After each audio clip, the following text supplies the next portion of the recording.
নজর রাখবো পরবর্তী সংবাদে। বেশ কয়েক মাস আগে বন্যা কবলিত হয়েছিল ত্রিপুরা রাজ্য এবং তারই মধ্যে যে জেলাগুলি রয়েছে রাজ্যের, সেখানে বিশেষ করে ক্ষয়ক্ষতিগ্রস্ত হয়েছে।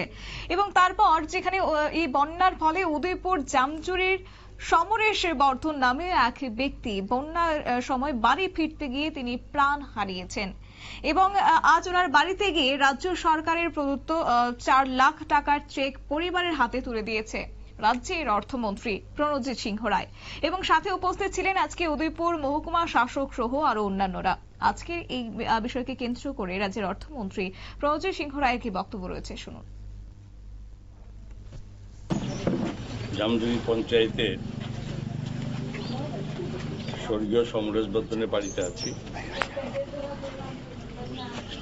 এখানে যখন ফ্লাড এফেক্টেড হয় সারা রাজ্যের সঙ্গে জামজুরি ভীষণভাবে ক্ষতিগ্রস্ত হয়েছে।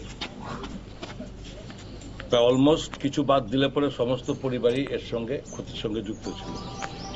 সরকারি ব্যবস্থাপনায় তাদেরকে যতটা সম্ভব ওই সময়কালীন সময় যা করার তা সরকার করেছে। পরবর্তী সময়ে সরকার বিভিন্নভাবে যাদের বাড়িঘর ভেঙে গেছে তাদের টাকা তো সবই হয়েছে, কিন্তু সবচেয়ে দুর্ভাগ্যের বিষয় যে এই জামজুরি থেকে চারটি লোকের এই বন্যার কারণে তাদেরকে প্রাণ দিতে হয়েছিল। তো বাকি জনের তো সঙ্গে সঙ্গে আমরা আইডেন্টিফাই করতে পেরেছি অ্যাডমিনিস্ট্রেশন, এবং সমরেশ বর্ধনের নিখোঁজ হওয়ার খবর পাওয়া গেছে, কিন্তু তার ডেড বডি না পাওয়ার কারণে সরকারও সিদ্ধান্ত নিতে পারছে না মৃত বলে ঘোষণা করার জন্য। তো যাই হোক, এরপরে যখন হয় তখন সেখানে তার ডেড বডি এখানেই জলে পাওয়া গেছে, এবং তার জন্য সরকারের যে ব্যবস্থাপনা করার সমস্ত ব্যবস্থাপনা করা হয়েছে। পোস্টমর্টম থেকে শুরু করে টোটাল পদ্ধতি মেনটেন করা হয়েছে। আমার সঙ্গে এসডিএম উদয়পুর আছেন, এবং মাননীয় মুখ্যমন্ত্রীকেও খবর দেওয়া হয়েছিল, বলেছে যা যা প্রসেস করো। সরকারি যার নিয়ম মোতাবেক পরিবারকে তাদের যত সহযোগিতা করা যায় তা।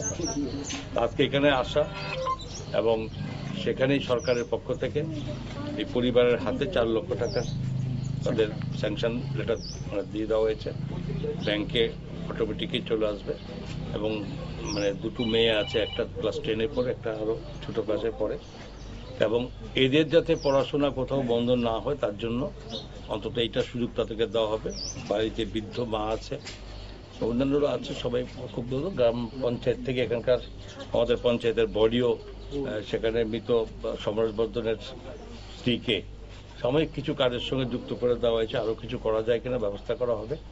আমি অবশ্যই আমরা আশা করি এবং ঈশ্বরের কাছে প্রার্থনা করি তাদের পরিবারের যাতে সব মঙ্গল থাকে, মেয়েরা যাতে সুন্দর মতো পড়াশোনা করে দাঁড়াতে মাথা তুলে দাঁড়াতে পারে।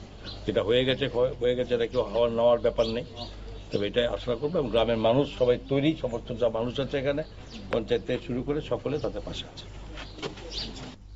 আপনারা শুনলেন অর্থমন্ত্রী প্রণজিৎ সিংহ রায়ের বক্তব্য, এবং বন্যার সময় যেভাবে ক্ষতিগ্রস্ত হয়েছে তার কথাও তিনি তুলে ধরেছেন। এবং একই সঙ্গে বন্যার সময় গোমতী জেলার জামজুরি এলাকা থেকে 4 জন নিখোঁজ ছিল, এবং তাদের তৎকালীন সময়ে তাদের ডেড বডি উদ্ধার করা হয়েছে, এবং সেই সময়ে কার্যত রাজ্য সরকার তাদের পরিবারের পাশে দাঁড়িয়েছে। এবং আজকে সমরেশ বর্ধন তিনি গোমতী জেলার জামজুরি উদয়পুর জামজুরিতে সমরেশ বর্ধনের বাড়িতে যান, এবং সেখানে তার পরিবারের সঙ্গে কথা বলেছেন, এবং একই সঙ্গে 4 লক্ষ টাকার আর্থিক সাহায্য করেছেন। নিয়ে নিচ্ছি ছোট্ট একটি বিজ্ঞাপন বিরতির সঙ্গে থাকুন।